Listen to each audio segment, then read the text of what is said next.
अदब नाजरीन आज गोजरी खबरनामों लेकर थारो मेजबान असलम खटानो हाजिर है। शुमाली रेलवे ने त्यौहार का मौसम में मुसाफरा की सहूलियत ना यकीनी बनाने वास्ते नवी दिल्ली दे श्री माता वैष्णो देवी कटरा के दरमियान नवा साल की खसूसी एक्सप्रेस ट्रेन चलाने का ऐलान किया। यह खसूसी ट्रेन 27 दिसंबर 2025 से 1 जनवरी 2026 तक चलेंगी। पर खुशखबरी है तमाम माँ वैष्णो देवी के भक्तों के लिए जो कि दिल्ली से माता रानी के दर्शनों के लिए कटरा आने वाले थे। आपको बता दें कि लगातार नॉर्दर्न रेलवे की बात करें तो यात्रियों को बेहतर सुविधा उपलब्ध करवाने के लिए वह तत्पर रहता है और हर बार इस प्रकार की इनिशिएटिव जो है लेते हुए नजर आते हैं। और इस बार आपको बता दें एक स्पेशल रिजर्व ट्रेन जिसका नंबर 04081/04082 जो कि न्यू दिल्ली से श्री माता वैष्णो देवी कटरा के लिए जो है वो चलाई जाएगी। और इसका आगमन जो है वो 27 तारीख से शुरू होगा और उसके बाद 1 तारीख तक ये स्पेशल ट्रेन को जो है वो दिल्ली से कटरा के लिए जो है वो चलाया जाएगा। ऐसे में आपको बता दें इस ट्रेन के जो स्टेशन रहने वाले हैं और जो समय रहने वाला है वो ध्यान से सुन लीजिएगा, क्योंकि नया वर्ष आने वाला है और ऐसे में माता रानी के तमाम भक्तजन जो कि पूरे भारतवर्ष में है वह माता रानी के दर्शनों के लिए जो है वो 1 तारीख को पहुंचते हैं और एक बड़ी संख्या में जो है वो माता रानी के दर्शनों के लिए यहाँ से जाते हैं। जिसके लिए कि खास करके बात करें तो दिल्ली का बहुत ज्यादा यात्री जो है वो जम्मू में आता है माता रानी के दर्शनों के लिए। और रास्ते में कहाँ कहाँ ये ट्रेन रुकने वाली है, क्या क्या स्टेशन रहने हैं और किन यात्रियों को जो है इस ट्रेन का फायदा रहने वाला है वो ध्यान से सुन लीजिएगा। तो सबसे पहले मैं आपको बता दूं 27 तारीख से 1 तारीख का समय बताया गया है कि 27 तारीख से जो है वो 1 तारीख तक ये ट्रेन को जो है वो चलाया जाएगा, जिसमें कि पहला नंबर मैं आपको बता दूं 04081 जो कि नई दिल्ली से 27 तारीख और 31 तारीख को ट्रेन चलेगी। और इसके साथ साथ 04082 जो कि 28 तारीख और 1 तारीख को चलाई जाएगी। समय क्या रहेगा, डिपार्चर टाइम क्या रहेगा, स्टेशन क्या रहने वाले हैं वो ध्यान से सुन लीजिएगा। 11:15 बजे रात को जो है ये ट्रेन दिल्ली से रवाना होगी और लगभग 12:58 पर जो है वो पानीपत रेलवे स्टेशन पर रुकेगी, जिसके बाद 1 बजे पानीपत रेलवे स्टेशन से ये ट्रेन निकलकर 1:50 पर कुरुक्षेत्र स्टेशन पर आएगी। 1:52 पर वहां से निकलेगी और 2:30 पर जो है ये अम्बाला कैंट पर पहुंचेगी। 2:40 पर वहां से निकलेगी। उसके बाद 4:15 बजे जो है लुधियाना, 4:20 पर वहां से निकलकर 5:22 पर जलंधर, 5:27 पर जलंधर से निकलकर 7:15 पठानकोट, 7:20 पर पठानकोट से निकलकर 9:15 बजे जो है वो जम्मू तवी और उसके बाद 9:25 से जम्मू तवी से निकलकर जो है वो 11:08 पर उधमपुर स्टेशन यानी कि मार्टिर कैप्टन तुषार महाजन स्टेशन पर और 12 बजे जो है यानी कि दोपहर 12 बजे जो है वो कटरा ये ट्रेन पहुंचेगी। बीजेपी जम्मू कश्मीर ने जम्मू का पार्टी हेडक्वार्टर में साबिक वजीर आजम अटल बिहारी वाजपेयी की जिंदगी ते विरासत पर एक नुमाइश को एहतमाम किया, जिसमें राज्यसभा का रुकन पार्लियामेंट ते बीजेपी जम्मू कश्मीर का सदर सत शर्मा ने शिरकत की। इस तकरीब में एमपी जुगल किशोर शर्मा ते बीजेपी जम्मू कश्मीर का जनरल सेक्रेटरी अशोक कोल समेत सीनियर लीडर ने भी शिरकत की। इस मौका पर गल करता वहां सत शर्मा ने कहा कि इस दिन ना गुड गवर्नेंस डे का तौर पर मनायो जाए ते लोकां ते वाजपेयी की इकदार ते विजन ना अपनाने की अपील की। ये नोट करता वहां इनकी क्यादत में मुल्क ना पहली गैर कांग्रेस हुकूमत लबी ते बहुत ही तब्दीली का इकदाम शुरू होया। मेरा सौभाग्य है कि मेरे हमारे स्थानीय जो मेंबर पार्लियामेंट हैं, हमारे पार्टी के पूर्व अध्यक्ष हैं जुगल किशोर शर्मा जी के साथ, मेरे स्थानीय विधायक विक्रम जी के साथ, अरविंद गुप्ता जी के साथ, मेरे पार्टी के पूरी टीम, महामंत्री अशोक कौल जी, गोपाल जी, बलदेव जी और पार्टी के जितने भी हमारे पदाधिकारी हैं, प्रमुख नेतागण हैं, इन सब के साथ मिलकर इस प्रदर्शनी का शुभारंभ किया है। मेरी सभी कार्यकर्ताओं की से भी प्रार्थना है, आपके माध्यम से आम जनता से भी प्रार्थना है कि वो उस महान विभूति के कार्यकाल को, उनके कार्यकाल में क्या हुआ, क्योंकि जिस विचार को लेकर उन्होंने शुरुआत की थी, भारतीय जनसंघ से लेकर भारतीय जनता पार्टी और देश का प्रधानमंत्री बनना, 3 बार, 13 दिन का, 13 महीने का और एक पूरा अंतराल करना, उस महान विभूति के चरणों में नमन है। उनके जन्मदिन के ऊपर यही एक सच्ची भेंट होगी कि जो रास्ता उन्होंने हमें दिया था, जिस सोच के साथ उन्होंने अपना पूरा जीवन जो था समाज को समर्पित किया था, पार्टी को समर्पित किया था, हम भी उसी दिशा में चलें। मैं हमारे एमपी साहब का, विधायकों का, पार्टी के सभी प्रमुख कार्यकर्ताओं को बहुत साधुवाद देना चाहता हूं कि मेरे साथ मिलकर इस प्रदर्शनी का जो है हम सब ने शुभारंभ किया है। देश के प्रधानमंत्री रहे हैं, उनके समय में देश ने बहुत ही तरक्की की और मान सम्मान भी देश का बढ़ा था। विशेष तौर पर भारत रत्न अटल बिहारी वाजपेयी जी की जीवनी पर आज भारतीय जनता पार्टी के मुख्य कार्यालय में एक प्रदर्शनी लगाई गई है उनकी जीवनी पर। जो उन्होंने अपने जीवन में कार्य किए, जो देश हित में कार्य किए, जो ऐतिहासिक कार्य किए, इसलिए लोगों को चाहिए कि वो आए भारतीय जनता पार्टी के कार्यालय में और अटल बिहारी वाजपेयी जी की जो जीवनी पर यहाँ पर प्रदर्शनी लगी है उसे देखें और उससे प्रेरणा लेकर आगे काम करें। आज यहाँ पर भारतीय जनता पार्टी कार्यालय में हमारे अध्यक्ष भारतीय जनता पार्टी शर्मा जी और सीनियर लीडर्स द्वारा इसका शुभारंभ जो है वो किया गया है। कारण एक ही है कि देश के प्रति समर्पण भावना से अगर कोई काम करना सीखे तो अटल बिहारी वाजपेयी जी से सीखे कि उन्होंने किस तरह से काम किया है। यही संकल्प लेकर हमें यहाँ से जाना चाहिए। जम्मू कश्मीर पीपल्स कॉन्फ्रेंस का सदर ते एमएलए सजाद गनी लोन ने कहा कि मौजूदा रिजर्वेशन पॉलिसी ने जम्मू डिवीजन ना गैर मुतासब तौर पर फायदो पहुंचाया है, जिससे जम्मू कश्मीर के दरमियान तकसीम पैदा हुई है। ते मीडिया न गल करता मा उन्होंने कहा कि इन तफाता न कम करने को वाहिद हल जिलाई ते डिवीजनल सतह पर थी है। लोन ने रिजर्वेशन का मौजूदा ढांचा ना गैर मनसूखाना करार दितो ते आरबीए कोटा मा किसी किस्म की कमी की मुखालफत की। In Jammu and Kashmir, majority of the reservation is going to Jammu, and that the only solution is district recruitment and divisional recruitment. इसके अलावा जो भी आप हम करते हैं, either let people come with a solution or else it's confusion. और एक चीज याद रखना, ये जो एक नई चीज है कि replace Kashmiri A with Kashmiri B, it is more dangerous than anything else. So, in case of reservations, and I will tell you something, जो स्टेट गवर्नमेंट ने जो अभी डाला हुआ है, I would say that is it's not even worth the paper on which it's written and it's again lies कि that we can not change anything. State government can change everything, वो कुछ भी चेंज कर सकती है। UT government can change it if they want to. उसका भी यही होगा, they will send it to the LG at the end of the day. But उन्होंने जो किया हुआ है आज की डेट में, that is not good. I will still repeat. और जो ये रिजर्वेशन का मामला है, लेट इज डिफाइन रिजर्वेशन। अब आरबीए था, आरबीए एक स्ट्रीम थी जिसमें कश्मीरी आता था, उसी में आपने 3% काट दी। So that is something injustice, and reservation is a very important issue. I would not confine it to a person or persons or whatever, लेकिन ये बड़ा important issue है। तो एंड आई थिंक वो बोल रहे हैं कि वो एलजी साहब के पास फाइल है। मैं एलजी साहब को भी अपील करता हूँ कि इस पर जो है अपना वो सुना दें।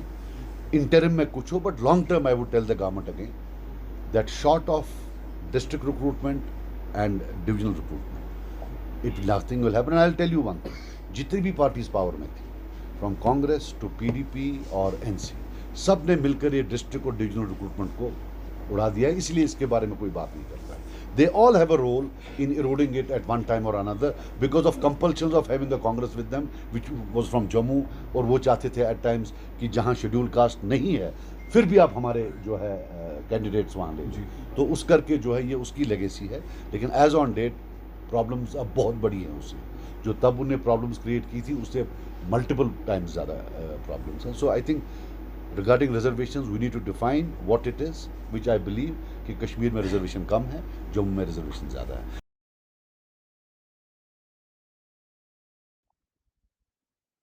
एमएलए विक्रम रंधावा ने जम्मू का वार्ड नंबर 53 में खोवाली गली के करीब एक गली ते ड्रेन की तामीर को इफ्तिताह कियो, जो मकामी इंफ्रास्ट्रक्चर की तरक्की में एक संग मिल है। ते उन्होंने वजायत की कि 3.1 मिलियन की लागत से मुकम्मल होने वाला यो मनसूबो कई जारी तरक्यात इकदाम को हिस्सों है, जिसको मकसद हल्का में शहरी सहूलियात बेहतर बनाना, सबको साथ ते सबको विकास को विजन न दहराता। उन्होंने मकामी बाशिंदा ते तावन की अपील की।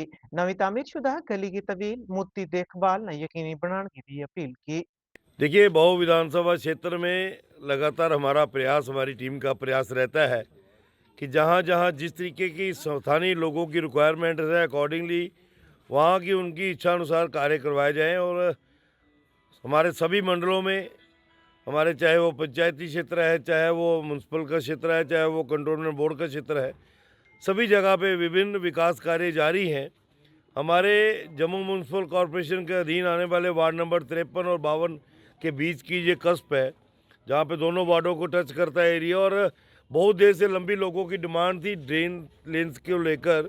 हालत भी बड़ी दयनीय थी, तो उसको लेकर कुछ पिछले दिनों जो टेंडर हुए थे उसमें तकरीबन 31 लाख रुपए की लागत से ये दोनों वार्डों के एडजॉइनिंग जो है निर्माण कार्य जारी हुए थे। आज आपने देखा कि 2 गलियों का निर्माण जो और लेन ड्रेन बहुत अच्छे तरीके से, मैं बधाई भी दूंगा कॉन्ट्रैक्टर साहब को, जिन्होंने बड़ा क्वालिटी वर्क, जिसे मैं कह सकता हूँ नीट एंड क्लीन काम किया है। यही एक अच्छी पहचान भी होती है अच्छे कॉन्ट्रैक्टर की। हालांकि मुझे भी मालूम है जिस कंपटीशन के दौर में ये लोग काम करते हैं, इतना आसान नहीं होता है। हर चीज़ महंगी हो गई है, लेकिन इनके रेट्स बढ़ नहीं पाए। वो कारण कुछ भी हो सकता है, पर फिर भी स्थानीय विधायक होने के नाते हमें सबकी चिंता करनी पड़ती है। एडमिनिस्ट्रेशन की टीम भी यहाँ पर है, जेएमसी की पूरी, और हमारे मंडल प्रेसिडेंट जी नीतीश महाजन जी, और हमारे स्थानीय पार्षद अपने अजय गुप्ता जी, ये सब चिंता करते हैं। तो यही एक हमारा कार्य है। हम चुन के आए हैं लोगों की बदौलत, तो लोगों का विश्वास हम पे बना है।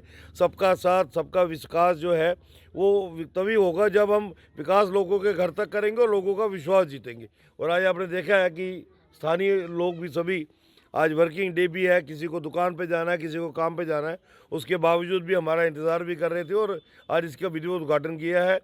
मेरा सब स्थानीय यहाँ नागरिकों से निवेदन है, इस गली की देख रेख, इसकी उम्र आप पे निर्भर है। आप इसकी देख रेख ठीक करेंगे, ठीक से इसका ध्यान रखेंगे, तो इसकी उम्र लंबी चलेगी। अन्यथा 1 साल के बाद फिर आप बोलेंगे कि गली का निर्माण कराओ, और बड़ा मुश्किल हो जाता है एडमिनिस्ट्रेटिव लेवल पे अप्रूवल लेना कि हर साल एक गली का निर्माण। फिर वो कहीं ना कहीं हमारी क्रेडिबिलिटी पे, कहीं कंट्रैक्टर की क्रेडिबिलिटी पे, कहीं म्यूनसिपैलिटी की क्रेडिबिलिटी पे क्वेश्चन मार्क लगता है। जबकि गली को मेनटेन रखना और साफ रखना जो है वो स्थानीय लोगों का काम है, जिसके लिए मैं उनसे निवेदन भी कर रहा हूँ। बाकी सबको बधाई है, नीतीश जी को, अजय जी को, उनकी पूरी टीम को बधाई है कि वो विकास कार्यों में पूरा एक योगदान दे रहे हैं।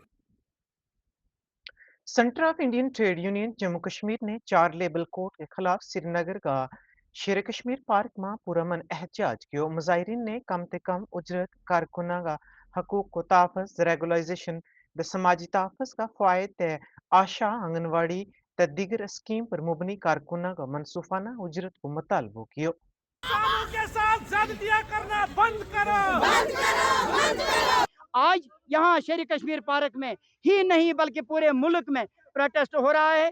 आने वाले 12 फरवरी को 2026 के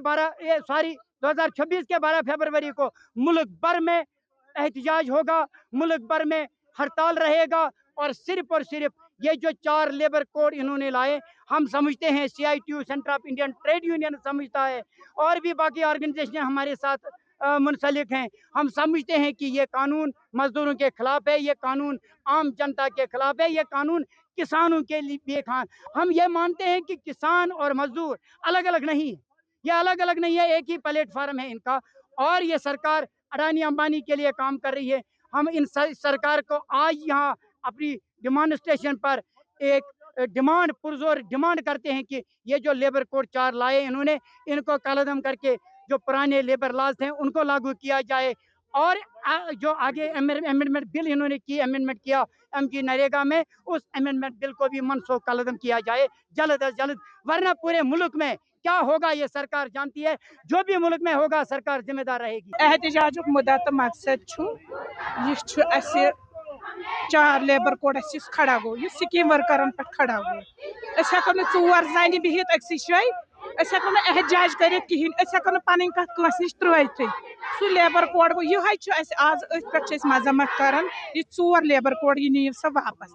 दोयम मसल ये बाकी स्टेटन मन आंगनवाड़ी वर्कर निवन, पांडिचेरियस मन आंगनवाड़ी वर्कर वनकन 30,000 रुपये तनख्वाह निवन, मगर ये आंगनवाड़ी वर्कर 5,000 रुपये। मरकजी सरकार दिवन 4,000 तो 500 रुपये। ये स्टेट गो शेम कर स्टेटस तम 600 रुपये दिवन, कुल मिला के वनकन 5,000 तो 100 रुपये निवन। पे मजम्मत कर, अगर बाकी काम सरकार थम, चाहे ग्राउंड लेवल पे स्कीम तथा आशा वर्कर तो आंगनवाड़ी वर्कर कर फॉलो, मगर अस मुआवजा मिलान। कहें यानी कि तुम पता तुम पृछन तमन मिनिस्टरन सवाल इवन कि बह पृछ मीडिया बायन तो मीडिया बायन पानस तह पता अस क्या बाकी स्टेटन मज आंगनवाड़ी वर्कर निवन यथ मज कैबिनेट मिनिस्टर या बाकी MLA दिवन बयान कि यम हसा स्कीम वर्कर अगर स्कीम वर्कर तेल क्या बाकी स्टेटन मज 30,000 रुपये निवन 40,000 रुपये 20,000 रुपये 15,000 रुपये आंगनवाड़ी वर्कर ये स्टेट आंगनवाड़ी यूटी वन सह क्या निवन वनकन 50,000 रुपये। पावर डिपार्टमेंट यूनियन ने श्रीनगर का भीमना पावर कम्प्लेक्स में एक पुरमन एहजाजी मुजाहिरो किया जिसमें मुलाजमीन तय्युम उजरत का कारकुना की एक बड़ी भीड़ ने शिरकत की। मुजाहिरीन ने इंसाफ रेगुलाइजेशन मनसूफाना उजरत मुलाजमत का तहफ़्फ़ुज़ को मुतालबा किया। उन्होंने अहदेदारों पर जोर दिया कि वे मुलाजमान ना मुतासर करने वाला तवील अरसा ते ज़ेर एतवा मसाइल को जल्द हल करें। पिछले मैं कह रहा हूँ सालों से हम लगातार एहतजाज कर रहे हैं, पर पता नहीं क्या वजह है कि हमारी एडमिनिस्ट्रेशन पावर मैनेजमेंट इन बातों पर गौर नहीं कर रही है। हम लगातार इस पर उनको वागुजार कर रहे हैं, उनको गोशगुजार कर रहे हैं कि ऐसा हो रहा है वो, पर पता नहीं कि वो किन वजह से हमारे इन मुतालबात को ज़ेर गौर नहीं लाते और हल नहीं कर पा रहे हैं। आज हम फिर एक बार यहाँ इस PDD कम्प्लेक्स में हज़ारों के तादाद में जमा हो गए हैं इस अज़म के साथ कि अगर आज भी मुलाजमीन के ये मामलात ये मुतालबात हल न किए गए तो शायद हमारा जो आइंदा प्रोग्राम होगा वो बहुत ही सख्त प्रोग्राम होगा। हम बैठेंगे, हम जो ये इस वक्त बैठे हैं सारे यूनियंस वो बैठेंगे और आइंदा एक सख्त प्रोग्राम आएगा। मगर हमें उम्मीद है आज के इस डेट में जितने हम यहाँ मुलाजिम आप विज़िट कर रहे हो, ये मीडिया पूरा विज़िट कर रहा है, यहाँ हज़ारों मुलाजमिन है और हम ये उम्मीद रखते हैं कि आज के इस एहतिजाजी प्रोग्राम के नोटिस लेंगे गवर्नमेंट और हमारे जो जेन्युइन मुतालबात है उनको हल करेंगे। और दूसरी मामलात भी हमारी प्रमोशन बहुत अरसे से तकरीबन 12-13 साल से ये वाही डिपार्टमेंट है जिसको पिछले 12-13 सालों से कोई प्रमोशन नहीं है, कोई DPC नहीं हो रही है। उसमें भी एक कॉन्फ्रेंसी चल रही है डिपार्टमेंट में, कह रहा हूँ DPC कन्वीनर के सामने, पता नहीं क्या वजह है कि वो पिछले 12-13 सालों से वो प्रमोशन नहीं कर पा रहे, जिसकी वजह से लोग कोफ्त हो गए, मुलाजिम ने अब मुलाजिम परेशानियों में मुब्तला हो गए कि पिछले 20-20, 15-15 सालों से एक ही ग्रेड में मुलाजिम है जबकि वो अपने जानों का नजराना भी देते हैं। हमारी प्रमोशन पेंडिंग है। हमारी सबसे बड़ा मसला वो डेरिवेशनों का है, वो उनका जो इशू है वो पेंडिंग है।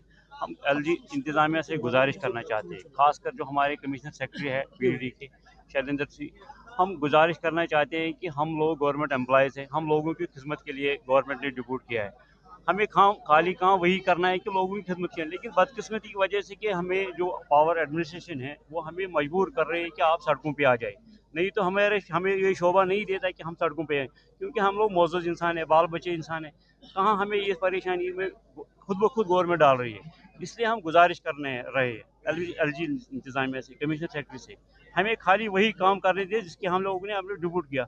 अगर ये हमारे जो इशूज़ है वो हल नहीं हुए तो सारे जो बिजली मुलाजमिन हैं वो इकट्ठे हैं और वही जो तवारीख है 2021 की वो दोबारा हो जाएगी खड़ा यहाँ पे। इसलिए हमें गवर्नमेंट इंतजाम की गुजारिश की वो तवारीख नहीं होनी चाहिए यहाँ पे।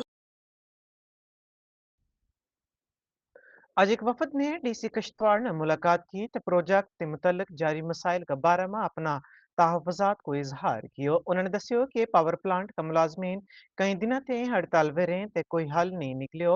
वफद ने DC पर जोर दितो कि हड़ताल मुलाजमीन ना इंसाफ फराहम किया जाए तो इनका मसाइल ना फौरी हल किया जाए। डीसी साहब से रिक्वेस्ट की थी कि हमने थोड़ी सी मुलाकात करनी है, तो डीसी साहब ने हमारी रिक्वेस्ट कबूल की और हमें टाइम दिया मिलने का। अभी डीसी साहब से हमने एक ही गुहार लगाया कि जो वहाँ रेकले पावर प्रोजेक्ट में रिटेंचीज जो हमारे वर्कर्स हैं वो धरने पे बैठे हैं वहाँ, और धरने पे बैठने से जो है अभी समझ लीजिए कोई 15 दिन हो गए वहाँ पे कोई उनका जो है अभी तक बातचीत नहीं हुई उनके साथ, या उनका जो मुद्दा है उनको रीइंस्टेट किया जाए क्योंकि इलीगल टर्मिनेशन हुई है, ट्रीटमेंट हुई है। तो इसलिए जो है डीसी साहब से हमने यही गुहार लगाई कि प्लीज़ आप थोड़ा सा अपना इंटरव्यू करके उन लड़कों को जो है वहाँ न्याय दिलाइए ताकि वो जो है अपने जहाँ पे जाएंगे। और यही मुद्दा है आने वाले काल को। अब वो कहाँ तक धरने पे बैठे हैं, जो प्लान कर रहे थे, आज ही मैंने उनसे बात की थी, वो कह रहे थे कि हम तो फिर ठीक है, फिर हम तो हंगर स्ट्राइक पे चले जाएंगे। तो हम नहीं मना किया, मैंने कहा जो हम डीसी साहब को रिक्वेस्ट करेंगे वो थोड़ा सा उनको कंपनीज को बताएंगे कि भाई इनके मुद्दे हल करो, और मुझे लगता है कि 1-2 दिन में बातचीत करके मसले का हल निकालने की कोशिश करेंगे। अन्यथा वो लड़के फिर अगले स्टेप पे जाएंगे। वो एक जो यहाँ पे वाहविला खड़ा किया था कि नहीं ये प्रोजेक्ट बंद करेंगे, ये करेंगे, ऐसा कुछ नहीं हो रहा है। वो तो अपने आप को ही तकलीफ दे रहे हैं और आगे भी वो और यहाँ तक जाएंगे कि इनडेफिनेट हंगर स्ट्राइक पे चले जाएंगे, लेकिन प्रोजेक्ट पे किसी तरह की कोई आंच नहीं आने देंगे। प्रोजेक्ट का काम चलता रहे और मैनेजमेंट जो है उसको एडामेंसी छोड़ देनी चाहिए और बातचीत का रास्ता अपनाना चाहिए। बातचीत से ही मसले हल होते हैं और जितना वो आपस में जो है बातचीत नहीं करेंगे उससे जो है मसले खराब होते हैं। इसलिए मेरी भी रिक्वेस्ट है मैनेजमेंट से कि वो बैठो, उनके साथ बातचीत करो और मुद्दा हल करो। उनकी जायज डिमांड है, लोकल लड़के हैं और लोकल्स को हक बनता है कि वो वहाँ पे जॉब ले। ये थोड़ी है कि आप सिर्फ कहेंगे कि हम देंगे देंगे, कब देंगे? तब तक तो मसले जो है दूर चले जाते हैं। डीसी किश्तवाड़ की तरफ से क्या आश्वासन मिला? डीसी किश्तवाड़ जो हमारे हैं बड़े परफेक्ट तरीके से उन्होंने कहा कि मैं बिल्कुल सहमत हूँ कि जो यहाँ ये लोकल लड़के हैं जिनको रिटेन किया गया है इनको नौकरी वापस मिलनी चाहिए और इसके लिए मैं पूरी कोशिश करूँगा। Chief engineer PWD Rajouri Tilak Raj ने आज एक प्रेस कॉन्फ्रेंस में कहा कि राजौरी में तमाम जेर एतवार तरक्याती प्रोजेक्ट बशमूल बदला मंग पुल ते सर्कुलर रोड ना जल्द मुकम्मल किया जाए। उन्होंने दस्यो कि इन तमाम मनसूखाना वर काम जल्दी शुरू हो गया है तो इस वक्त 9 स्कीमा वर काम जारी है। राज ने इन अहम बुनियादी ढांचा ना मनसूबाना वक्त पर मुकम्मल करने का इंतजामिया का अज़म पर जोर दितो। नई स्कीमें नवाड की आई हैं रेडव 30 में, वो 9 स्कीमें हैं, 9 नंबर ऑफ स्कीम्स हैं जिनके टेंडर भी हो चुके हैं, अलॉटमेंट हो चुके हैं और काम 9 के 9 स्कीम पर चल रहा है। इसके अलावा जो सिटी एंड टाउन में बीटी अभी जो सीज़न था तो हमने बीटी वर्क किया है, तो ऑलमोस्ट 40% के आसपास किया है हमने। तो अभी बाकी जो बचा हुआ है वो मार्च में जैसे ये सीज़न ठीक हो जाएगा तो टेम्परेचर ठीक हो जाएगा तो हम वो बाकी वाले जो हैं वो स्कीम कर देंगे। इसके अलावा मैंने जहाँ ज्वाइन किया तो यहाँ एज एससी भी जब मैंने ज्वाइन किया तो आज भी मैं कह रहा हूँ कि कुछ ऐसे काम थे जो बहुत ही लटके हुए थे। जैसे ये पुल बना हुआ था चौकियाँ पलमा पुल है, उसकी अप्रोच नहीं बनी थी, उसकी अप्रोच का काम टेंडर किया हमने तो अभी अलॉटेड और वो काम चल रहा है, अच्छी स्पीड में चल रहा है और मुझे लगता है कि जल्दी ही वो उसकी अप्रोचेस कंप्लीट होने के बाद ये पुल फंक्शनल हो जाएगा और लोगों को अच्छी राहत मिल जाएगी, लोगों को अच्छा वहाँ फैसिलिटी मिल जाएगी। इसके अलावा यहाँ एक बडाला मंग ब्रिज था, उसका भी टेंडर कर दिया था, अलॉटमेंट हो गया और वो कंट्रैक्टर ने वो भी काम शुरू कर लिया है। ये यहाँ वेदांत आश्रम की अप्रोच थी, इसकी बड़ी बुरी हालत थी, इसका भी टेंडर कर दिया था, अलॉटमेंट हो गया, काम शुरू है। तो जितने भी ये काम थे मतलब ऑलमोस्ट ये शुरू हो गए हैं। इसके अलावा यहाँ जीएमसी का काम चल रहा है बिल्डिंग का, वहाँ एक बिल्डिंग बड़ी देर से हैंड ओवर नहीं हो रही थी, वो पीजी ये इनका था, पीजी गर्ल्स हॉस्टल था, अंडर पीजी और पीजी दोनों का था, वो भी जो काम है उसको शुरू करवाया है और वो भी हम थोड़ी देर में मतलब मुझे लगता है मार्च या दिसंबर एंडिंग में होगा या जनवरी में वो हैंड ओवर हो जाएगा वो प्लान, और वो भी बच्चों के लिए बहुत ज़रूरी था। इसके अलावा जो यूटी सेक्टर में हमारे काम चल रहे हैं, टेंडर वगैरह हुए हैं तो उनका भी काम जो है चल रहा है। इस गनाल ही गोजरी खबरों को आज को शुमारो एहतमाम पजीर हो अपना मेज़बान असलम खटाना दे सारी टीम ने दियो इजाजत, रब रखो।